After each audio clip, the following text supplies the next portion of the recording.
Midagi ebainimlikku on Putini sõdurite kallale tulemas. Iga venelane, kellel ei vedanud ja kes saadeti Ukrainasse rindele, kartis selle asja elluärkamist, aga nüüd on see kohal. Mehaaniline, koletislik lahendus tööjõupuudusele, millega Ukraina on silmitsi seisnud, on nüüd käes, sest 25 000 tundetut masinat saabuvad, et Venemaa kaardilt pühkida. Ukraina kaitseminister Mihhailo Fedorov on paljastanud tulevikku, mis ootab lahinguväljal Putini käsilasi. 18. aprillil Telegramis teatas Fedorov, et kohtumine Ukraina maismaarobotite tootjatega viis kaitseministeeriumi otsuseni soetada aasta lõpuks 25 000 maismaarobotit. Need robotid ehitatakse praegu ning neid saadetakse rindele kohe, kui nad valmis saavad. See on Ukraina kaitseministeeriumi suur ettevõtmine ja see toob esile kasvava suundumuse robootika poole, millesse me hiljem sügavamalt süveneme. Praegu piisab teadmisest, et 25 000 maismaarobotit. 2026 aastal tähendab, et Ukraina ostab neid surmavaid ja elupäästvaid masinaid 2 korda rohkem kui 2025 aastal. See näitab meile, et kui 2025 aastal katsetas Ukraina maismaarobotitega, siis 2026 aastaks on Ukraina täielikult sellele panustanud. Enam ei ole asi selles, et masinaid kasutatakse lihtsalt abistamiseks seal, kus võimalik. Ukraina toodab neid roboteid suures mahus ja teeb seda selge eesmärgiga asendada võimalikult palju oma rindesõdureid tundetute robotitega, mis aitavad Ukrainal muuta juba loodud lihaveski Vene sõdurite jaoks tõeliseks tapamajaks. Fedorovil on selle kõige jaoks kindel eesmärk. Nagu ta oma postituses teatas, soovib Ukraina kaitseminister jõuda sinnamaani, et 100% rindelogistikast teeksid ära robotid. See on halb uudis Venemaa jaoks. Üks Putini peamisi strateegiaid on alati olnud rünnata Ukraina logistikat, ükskõik kus see ka poleks. Sellistel rünnakutel on ilmne eelis. Need takistavad varustuse ja tehnikat jõudmas sinna, kuhu neid rindel vaja on. Kuid seni on teiseks eeliseks alati olnud see, et varustuse peatamine tähendas ka Ukraina sõdurite peatamist. Varustus peab keegi kohale toimetama. Selline ülesanne langes varem sõduritele, kes juhtisid konvoisid või kandsid varustust läbi tapmistsioonide, et see rindele viia. Enam mitte. Kuna Ukraina suurendab oma maismaarobotite tootmist, ei pea sõdurid, kes varem riskisid oma eluga varustusahelate töös hoidmisel, enam seda ohverdust tooma. Robotid teevad selle kõik nende eest ära ja see tähendab, et rohkem Ukraina jalaväelasi saab hoida kaitses, mis sunnib Putinit iga päev sõjas umbes 1000 sõdurit kaotama. Rohkem saadaval olevaid sõdureid tähendab ka seda, et Ukrainal on vägesid, kes saavad läbi viia laastavaid vasturünnakuid, mille käigus on viimastel kuudel vapustava kiirusega alasid vabastatud. Nii et 25 000 maismaarobotit aastas ei tähenda ainult seda, et Ukraina logistilised arterid muutuvad tugevamaks. See kõik tähendab, et veelgi rohkem Vene sõdureid sureb kaudselt, kuna Ukraina inimjõudu saab kasutada paremal viisil. Võib-olla tundub Fjodorovi eesmärk, et 100% rindelogistikast teeksid maismaarobotid ebarealistlik. Tegelikult ei peaks see nii olema. Ukraina on juba teel selle eesmärgi saavutamise poole, eriti rindeliini võtmesektorites, kus logistika on olulisem kui kunagi varem. Me mainisime varem, et 2025 on Ukraina maismaarobotite jaoks omamoodi katseaasta. See ei olnud kusagil selgem kui Pokrovskis, kus Venemaa veetis aasta, korraldades linna vastu ulatuslikku rünnakut, pidades seda üheks võtmekohaks Donetski vallutamisel. 2025 aasta novembriks hoidis Ukraina endiselt osa Pokrovskist ja kaitses seda ägedalt. See ainuüksi oli Ukraina jaoks juba edu. Kogu loogika järgi oleks Pokrovsk pidanud palju varem langema. Ja üks põhjusi, miks Ukraina suutis seda linna nii kaua hoida ning võitleb isegi tänapäeval veel Vene vägede vastu Pokrovski sektoris, on see, et maismaarobotid mängisid seal suurt rolli. BBC andmetel vastutasid eelmise aasta novembriks Pokrovskis umbes 90% kogu rindelogistika eest. Just seda sorti robotid, mida Fjodorovi sõnul ehitab Ukraina 2026 25 000. Liigume ajas edasi aastasse 2026 ja Ukraina on kasutanud oma maismaaroboteid rohkemateks operatsioonideks kui kunagi varem. Aasta esimeses kvartalis viis Ukraina oma maismaarobotitega läbi 21 500 missiooni. Neist 9 000 toimusid ainuüksi märtsis. Nende masinate kasutamisega seotud operatsioonide arv on pidevalt kasvanud, mis näitab, et Ukraina ei saa mitte ainult üha paremini hakkama arenduse laiendamise ja robotite kasutuselevõtuga, vaid ka Venemaal on raskusi nendega toime tulemisel. Lõppude lõpuks näitavad need arvud, et Ukraina viib kõigi oma robotitega läbi mitmeid missioone. Kui 2026 aasta eesmärk 25 000 on kahekordne arv. 2025 aastal ehitatud maismaaroboteid tähendab see, et selle aasta alguseks oli Ukrainal umbes 12 500 sellist masinat. On läbi viidud 21 500 missiooni ja see arv kasvab pidevalt. Tõenäoliselt pole Ukrainal isegi nii palju maismaaroboteid töös. Venemaa ei suuda selle vastu midagi ette võtta. Juba novembris juhtis BBC tähelepanu sellele, et maismaaroboteid on palju raskem märgata kui sõdureid või suuri sõidukeid, mis üritavad varustust edasi-tagasi vedada. Neid roboteid saab juhtida ka kaugel rindeliinist, mis kaitseb sõdureid, ning neid on elektroonilise sõjapidamise vastumeetmetega palju raskem segada kui õhudroone, mis on Ukraina tapatsoondes kõikjal. On ebatäpne öelda, et Ukraina maismaarobotid on peatamatud, kuid neid on kindlasti raske peatada ja just sellepärast kardab Venemaa neid. Mida peaksid Putini sõdurid tegema uue vaenlasega, kes on tundetu, kõhklematu ja suudab sõita kõige ägedamatesse lahingutsoonidesse, ilma et ta oma ohutuse pärast üldse muretseks? Ainus vastus näib olevat pimesi loota, et nad märkavad maismaaroboti ja leiavad viisi selle hävitamiseks, kuid nagu hiljem teada saad, teevad need robotid palju enamat kui lihtsalt logistikaülesandeid Ukraina heaks. Aga tuleme korraks tagasi selle pealkirjas mainitud numbri juurde. 2026 ehitatakse 25 000 maismaarobotit. Kuidas see üldse võimalik on? Ukraina kaitsehankeagentuuril on juba tellimused olemas ja see sõlmib lepinguid üksteise järel. Seni on see agentuur juba sõlminud 19 lepingut maismaarobotite tootjatega, mille koguväärtus on umbes $250 miljonit. See on Ukraina jaoks märkimisväärne rahasumma. Ja seda antakse välja lepingute kaudu, mis tagavad nende ettevõtete jätkusuutlikkuse, kes hakkavad moodustama selle maismaa strateegia tuuma. United 24 Media teatel väidab Fjodorov, et hankelepingud muutuvad, pakkudes tootjatele, kes need saavad, pikemaid tähtaegu. Aga see ei paista tähendavat, et neil tootjatel oleks rohkem aega konkreetsete maismaarobotite ehitamiseks. Selle asemel sõlmitakse nendega lepinguid pikemaks ajaks kui kunagi varem, mis tähendab, et neil on stabiilsus, mis tuleneb teadmisest, et neil on pikaajaline sissetulek. Stabiilsus loob jätkusuutlikkust. Ettevõte, kes teab, kust tema raha tuleb, saab luua stabiilsed tarneahelad ja planeerida, mida on vaja lepingutingimuste täitmiseks. Nii et Ukrainas maapealsete robotite tööstuses toimub kulisside taga sama suur revolutsioon kui lahinguväljal. Samuti tasub märkida, et see muutus nii hangetes kui ka tootmises ei piirdu ainult Ukraina robotitööstuse maapealse poolega. Fjodorov ja Kaitseministeerium investeerivad igasse valdkonda. Kiev Independenti andmetel ehitab Ukraina tehisintellektil põhinevat kaitseökosüsteemi, mis hõlmab praegu 200 ettevõtet, kes arendavad droonitehnoloogiaid. 19 maismaaroboteid arendavale ettevõttele lisandub 10 teisi, kes arendavad FPV-droone, kaugmaa droonraketi hübriide ja meredroone, mis täidavad tühimiku, mille on tekitanud Ukraina vähene merevägi. Tehisintellekti vallas on need ettevõtted registreerinud üle 300 tehisintellektiga seotud arenduse Ukraina Brave One platvormil, mis toimib keskpunktina, mille kaudu Ukraina jagab rahastust oma drooni- ja robotiarendajatele. Praegu kasutatakse tehisintellekti enam kui 70 süsteemis, mis on juba lahinguväljal. Kõik see on oluline, sest see näitab meile, et Ukraina ei keskendu ainult kogusele. 25 000 maismaaroboti olemasolu. 2026 aasta lõpuks on muljetavaldav number, kuid Ukraina töötab aktiivselt koos oma tootjatega, et muuta need robotid paremaks, tugevamaks ja targemaks. Me peame igas etapis olema vaenlasest kiiremad, ütleb Fjodorov. Üks viis selleks on anda oma parimatele ja andekamatele kõik, mida nad vajavad edu saavutamiseks.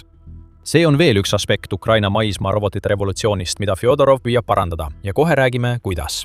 Aga enne kui me seda teeme, tuletan meelde, et te vaatate saadet The Military Show. Kui sa pole veel tellinud, siis nüüd on ideaalne aeg sellele nupule vajutada. Nii, et me oleme käsitlenud neid rahalisi aspekte, mis puudutavad lepinguid, mida Ukraina sõlmib oma maismaarobotite tootjatega. Kuid Kaitseministeerium teeb veel palju muudki, et tagada tootjatele võimalus tarnida Ukrainale vajalikke seadmeid. Fjodorovi sõnul sattus Ukraina varem oma maismaarobotite tootjatega probleemidesse, mille ta ise tekitas. Ukraina võttis vastu maksuseaduse, mille kohaselt pidid mõned neist tootjatest oma toodetelt käibemaksu maksma. See tekitas viivitusi. Fjodorov ütleb, et Ukraina töötab aktiivselt selle nimel, et lahendada lepingu probleemid, mille maksusüsteemi muudatus tekitas. See peaks võimaldama Ukraina tootjatel, kellel on juba lepingud, oma tööga edasi minna, ilma et nad peaksid liiga palju muretsema tagantjärele tekkivate maksude pärast. Kiirendamine on samuti Fjodorovi fookuses ja taas on astutud samme selleks, et muuta protsess ideest arenduseni ja sealt lahinguväljale jõudmiseni võimalikult kiireks.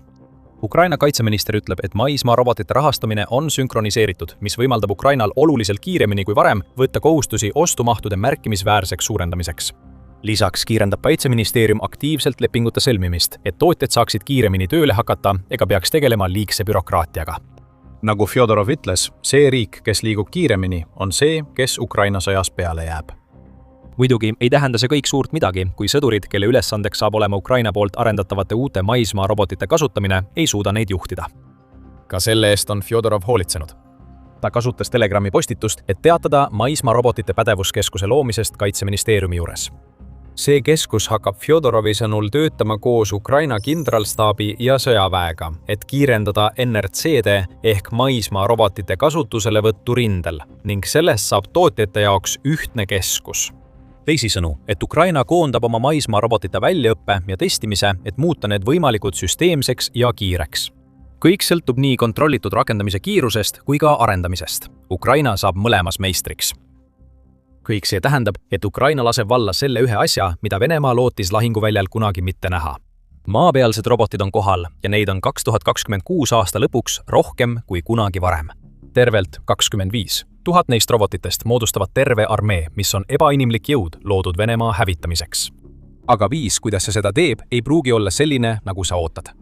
Maapealsed robotid suudavad võidelda ja varsti toome teile ka näite, kuid nende peamine eesmärk lahinguväljal on anda Ukrainale midagi, mida tal on vaja olnud alates sellest, kui Putin oma sissetungi alustas. Inimjõupuuduse päästerõngas. Lähme korraks tagasi Pokrovski juurde. Varem ütlesime teile, et Ukraina maapealsed robotid tegelevad selles keskuses juba 90% logistikatöödest, mis tähendab, et Ukraina jalaväelaste risk on vähenenud. See on täiesti tõsi, kuid üks alahinnatud aspekt maapealsete robotite kasutamisel Pokrovskis ja teistes kuumades tsoonides on see, et need annavad Ukrainale võimalusi, mida tal muidu ei oleks. Palju on räägitud Ukraina ulatuslikest tapatsoonidest, mis ulatuvad mõnes sektoris nüüd umbes 90 miili kaugusele rindejoonest. Kuid ka Venemaal on oma tapatsoonid ning neid on korduvalt kasutatud Ukraina sõdurite tagalatoetusest äralõikamiseks. Pokrovski oli üks selline olukord. Nagu BBC märgib, lõikasid Venemaa katsed Pokrovski ümber piirata terveid sõdurite üksusi nende varustusliinidest ära. Kui Ukrainal poleks Pokrovskis olnud maismaa roboteid, poleks need sõdurid kaua vastu pidanud. Nende varud oleksid otsa saanud ja kitsas taganemisvõimalus oleks täielikult kadunud. Maismaa robotid liiguvad tapavööndites, mille Venemaa on loonud viisil, millega sõdurid ja traditsioonilisemad sõidukid lihtsalt hakkama ei saa. Mõned neist robotitest on piisavalt väikesed, et mahtuda jalgrattateele isegi siis, kui nad kannavad varustust, mis võimaldab neil kasutada marsruute, mis suurte sõidukitega poleks võimalikud. Ja kuna nende värvus sobitub ümbritsevaga ning neil on võime ohu korral varjuda ja jääda paigale, on maismaarobotid varustuse rindele toimetamisel palju usaldusväärsemad. See on tõepoolest Ukraina jalaväe robotiseerimine, kuid see robotiseerimine avab ka uusi võimalusi, mida varem enne maismaarobotite laialdast kasutuselevõttu lahinguväljal ei olnud olemas. Samas ei saa me eirata seda tohutut mõju, mida rohkemate maismaarobotite ehitamine Ukraina jalaväele avaldab. Pole saladus, et Ukrainal on Venemaaga võrreldes tõsine elavjõu puudujääk. Isegi kui sõdurite värbamisel ja ajateenistusse kutsumisel ei oleks mingeid raskusi, seisaks Ukraina ikkagi silmitsi riigiga, mille elanikkond on umbes 4 korda suurem kui Ukrainal. Ukraina maismaarobotid aitavad riigil seda elavjõu mahajäämust mitmel viisil ületada. Nagu El Pais märgib, teevad maismaarobotid palju enamat kui ainult logistika korraldamine. Paljusid neist kasutatakse ravimite toimetamiseks rindele ja sõdurite evakueerimiseks tagalasse. Need robotid päästavad aktiivselt elusid, mis muidu oleksid võinud kaotsi minna. Päästetud sõdur on sageli see, kes saab lahingusse naasta ja isegi kui ta ei naase, hoiab Ukraina ikkagi oma kaotuste määra madalal ning näitab, et ta ei kohtlema sõdureid samamoodi nagu Putin. On olnud lugusid sellest, kuidas Venemaa on keeldunud oma sõdurite evakueerimiseks varustust ohtu seadmast alates 2022 aasta maist, nagu Newsweek sellest nähtusest ka teatas. Putini käsilaste jaoks rindel praegu peab olema tõeline moraalilöök vaadata, kuidas Ukraina kasutab evakuatsioonideks maapealseid roboteid. Putin ei luba Venemaal isegi oma haavatuid evakueerida, samal ajal kui Ukraina arendab täiesti uut tehnoloogiat oma sõdurite päästmiseks. Siiski on elavjõupuudus Ukrainale probleemiks. Carnegie Endowmenti 17. märtsi artikli kohaselt on Ukrainal kogu rindejoonel püsine tööjõupuudus. Neid probleeme süvendab vabatahtlike värbamise vähenemine ja arusaadav sõjaväsimus rindesõdurite seas, kes on teeninud kuid või isegi aastaid. The Independent märgib, et Ukrainal on sundmobilisatsiooniga probleeme, kuna 2 miljonit kodanikku väldib aktiivselt ajateenistust, et mitte riskida Venemaa vastu sõdides oma eluga. Ukraina seisab silmitsi ka probleemidega, kus sõdurid lahkuvad omavoliliselt teenistusest. The Independent teatab, et alates 2022 aastast on Ukraina kohtutes algatatud umbes 290 000 juhtumit omavoliliselt lahkunud sõdurite vastu. Carnegie Endowmenti artiklis öeldi, et üks võimalus, kuidas Ukraina saaks oma tööjõuprobleeme leevendada, oleks käsitleda personali kui üht osa palju laiemast sõjalisest süsteemist, mitte kui eraldiseisvaid ressursse. Inimeste muutmine lahingujõuks on võtmetähtsusega ja just siin tulevad mängu Ukraina maismaarobotid. Need robotid suudavad kanda rohkem kui ükski üksiksõdur. Need külvavad vaenlasesse hirmu ning neid juhivad sõdurid, kes asuvad eesliinist kaugel. Juhtimine, väljaõpe, organiseeritus ja doktriin peavad kõik kokku moodustama tõhusa üksuse ning see kombinatsioon koos õige varustusega võimaldab Ukrainal vähesest maksimumi võtta. 10 sõdurist koosnev üksus on Venemaa vastu haavatav, kuid kui sellel üksusel on maapealsed robotid ja droonid, muutub see ohtlikuks. Ukraina mõistis seda juba varem ning nüüd on tal olemas tehnoloogia, et ehitada maapealseid roboteid, mis võtavad aktiivselt üle nende sõdurite kohad, kes muidu oleksid olnud rindel. Tulemuseks on see, et kaotused on juba vähenenud kuni 30% võrra ning see protsent kasvab veelgi, sest Ukraina ehitab 2026 aastal 2 korda rohkem maapealseid roboteid kui eelmisel aastal. Ukraina tööjõuprobleeme lahendatakse, samal ajal kui Venemaa seisab silmitsi tööjõupuudusega, mis on suurem kui kunagi varem. Putin kohtleb oma sõdureid sisuliselt pelgalt ressursina. Venemaa liider ega tema sõjavägi ei püüa luua midagi sellist terviklikku lähenemist lahingutegevusele, millele Ukraina maapealsed robotid kaasa aitavad. Seetõttu kasvab Venemaa kaotuste määr, samal ajal kui Ukraina oma langeb. LBC teatel kaotab Venemaa nüüd mõnes Ukraina piirkonnas iga vallutatud ruutkilomeetri kohta 316 sõdurit. Sama väljaanne lisab, et Venemaa kaotused ületavad nende värbamist, mis on olnud nii kogu 2026 aasta jooksul. Need on sellised muudatused, mida Ukraina peab ellu viima, et võita sõda Venemaa vastu. Fjodorov mõistab seda fakti, mistõttu oli üks tema esimestest sammudest pärast Ukraina kaitseministriks saamist 14. jaanuaril keskenduda maapealsetele robotitele. 25 000 uut maapealset robotit. 2026 aastal on vaid üks osa Ukraina kaitseministri ulatuslikest muudatustest selles, kuidas tema riigi sõjaväge juhitakse.